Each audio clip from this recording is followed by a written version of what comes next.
Hi, I'm Joey Blanco with RWB Realty Group, brokered by Real. And in today's video, we're going to talk about the current state of the real estate market. Okay, I need to pause the video right here.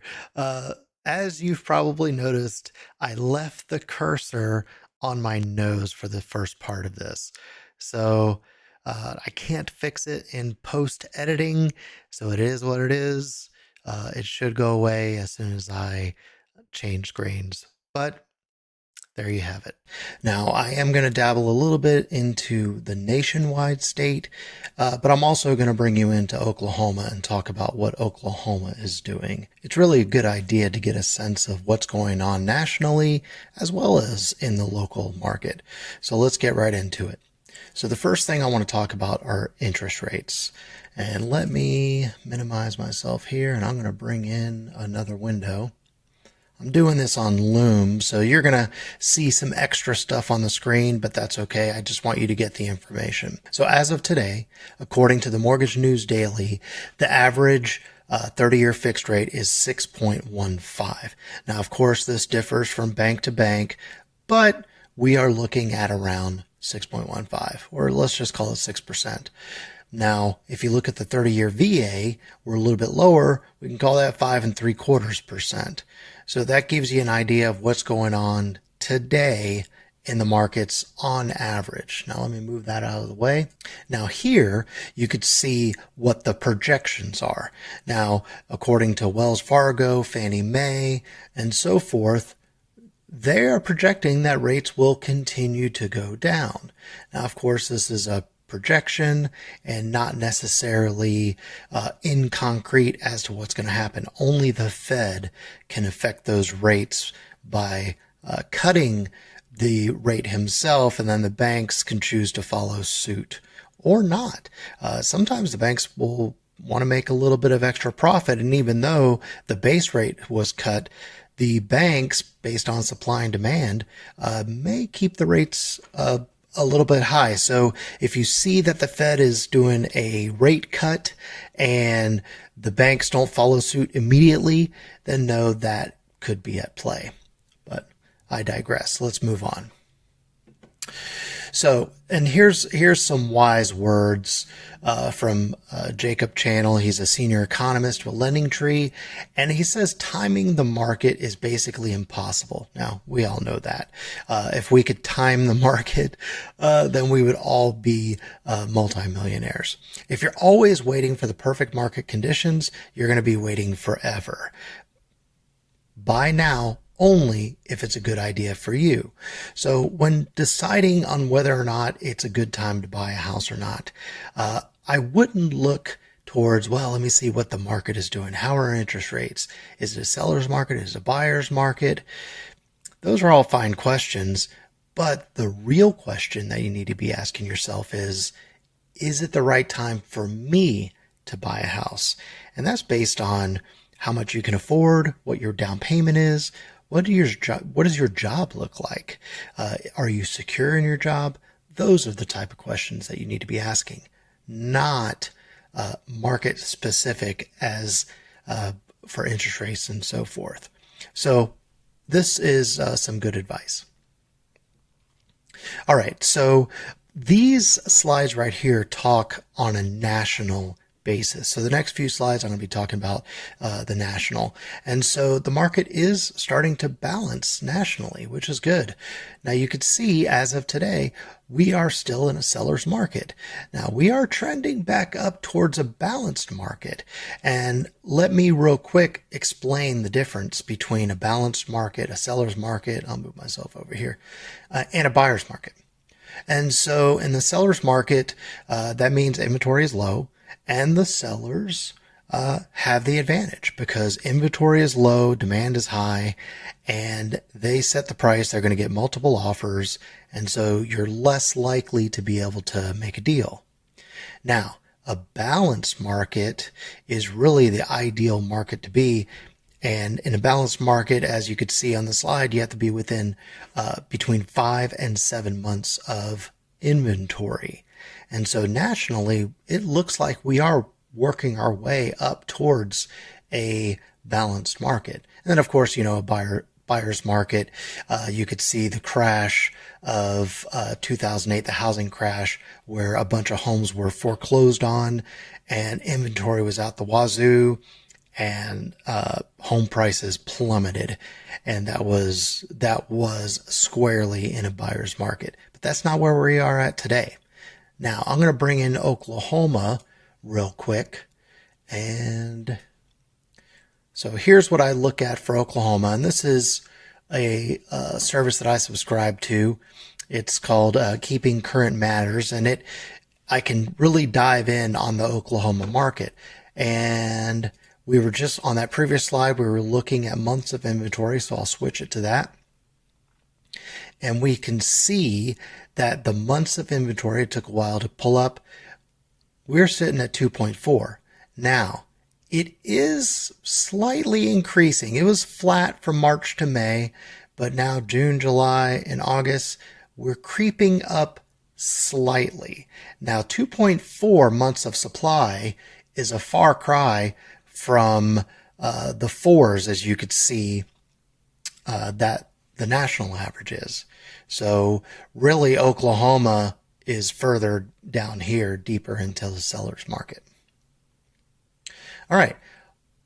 Nationally, homes are sitting on the market longer. Now, you could see, you guys don't need to see a big me. I'm going to put me over here.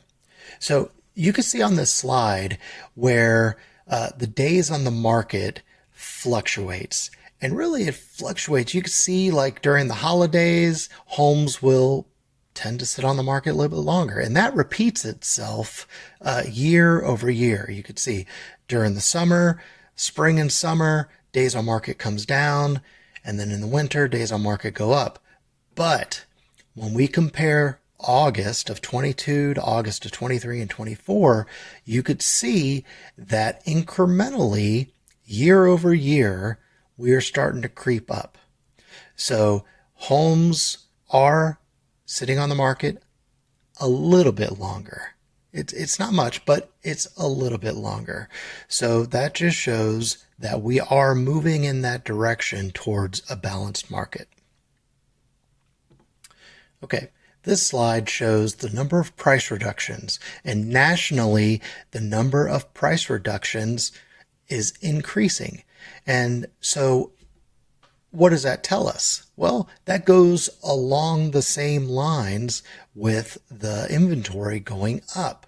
So the more inventory you have into the market, and all these houses are coming on the market, well, in order to sell those houses, people are having to reduce the price. Now, it could mean that the market was, hot and heavy, and people are pricing their houses a little bit too high. And so they're sitting on the market a little bit longer, and they're having to come down in price a little bit. And I could talk about in another video. If it's a video that you would like to see, let me know. Put it down in the comments below where I could talk about pricing strategy. But as you could see, nationally, from January to July, the number of price reductions is steadily climbing. Now, let me see if I've got that. I do have that for Oklahoma specific. And for Oklahoma specific markets, you could see kind of the same trend where it's going up, steadily increasing. We kind of leveled off here from July to August. It went down a little bit, but from February, March timeframe all the way up, it's been steady going up. So people are pricing their homes a little bit too high, and that's based on being a heavy seller's market. But with inventory increasing, they're having to lower the price of the homes a little bit to get them sold. Okay. All right, the importance of pricing it right. And I believe you just saw a good example of why it is so important to price it right.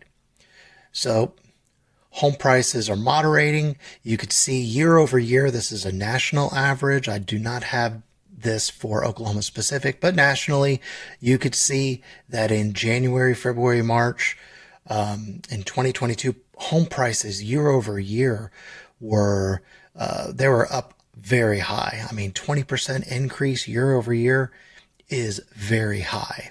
And then you could see it went down, and we actually went into the red a little bit in the beginning of 2023, but now we have come up to a more reasonable level, just above 5%.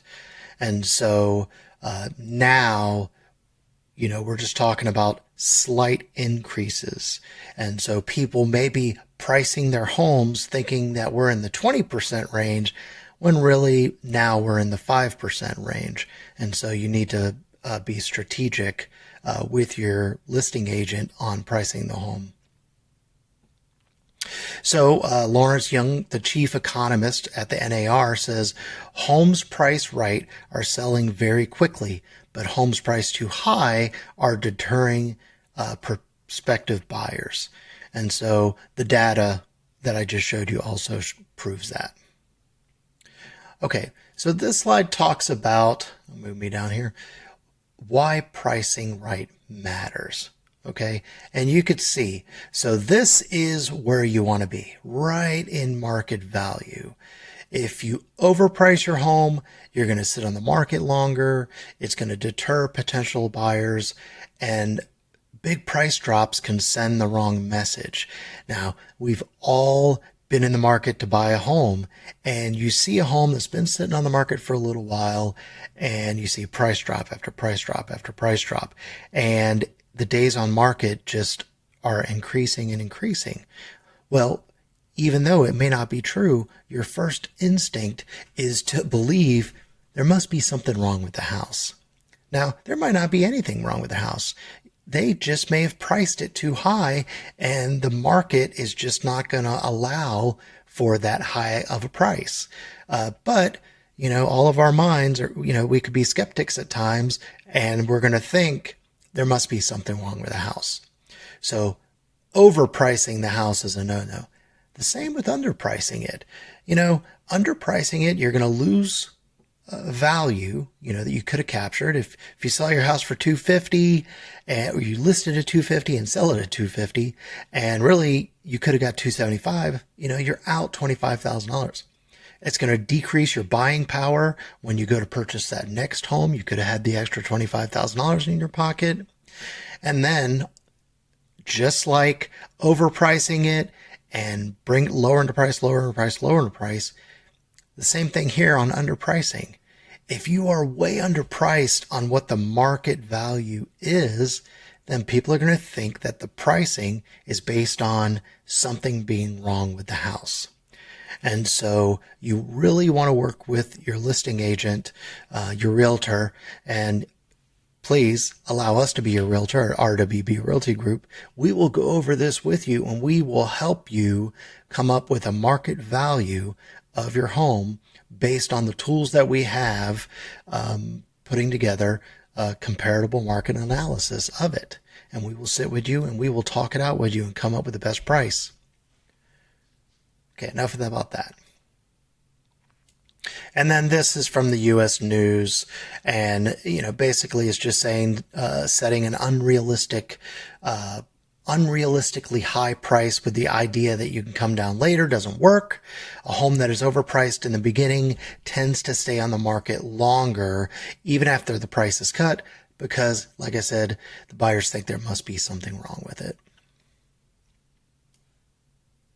All right. I believe we covered the price reductions already. And that is it for that slide. So I'm going to move this over here. And we're going to go over a few more things, and then I'm going to be done. So this is Oklahoma specifically. Now, we've talked about median days on market.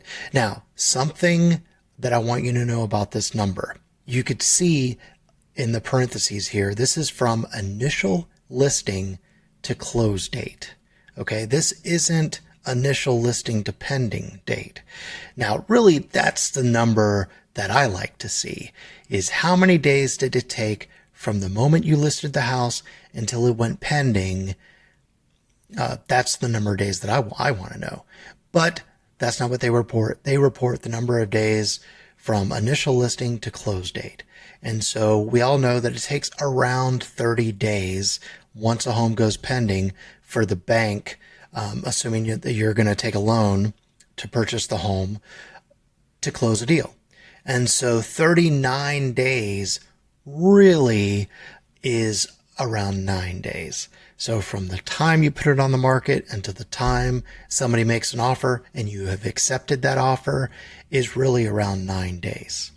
And the last thing we're going to talk about is active listings. So you can see here from February to August, we're just more listings are coming onto the market. And that supports everything else that we've seen in the data as far as months supply and the price reductions and so forth.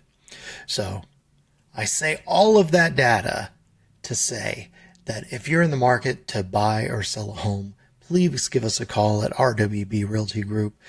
We would be more than happy to help you navigate these murky waters of real estate. Sometimes all of this can get really confusing, and we have a heart of a teacher. And so we will sit with you and we will explain this so that you completely understand.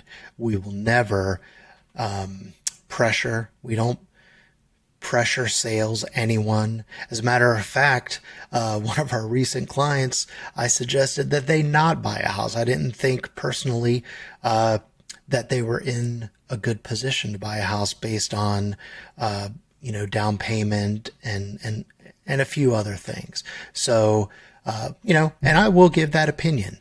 Now, if you still want to buy a house, I'll be more than happy to sell you a house. But I'm going to give you the honest assessment of what I think. And you do with that information what you may. But we are going to give it to you. So if you lasted this long through the video, thank you so much for sticking with me. Please like and subscribe and say hello in the comments section. Anytime we get comments, it helps put this content out, push it out to more people, and it helps with the YouTube algorithm. Well, thank you very much. Thank you for watching, and we'll see you next time.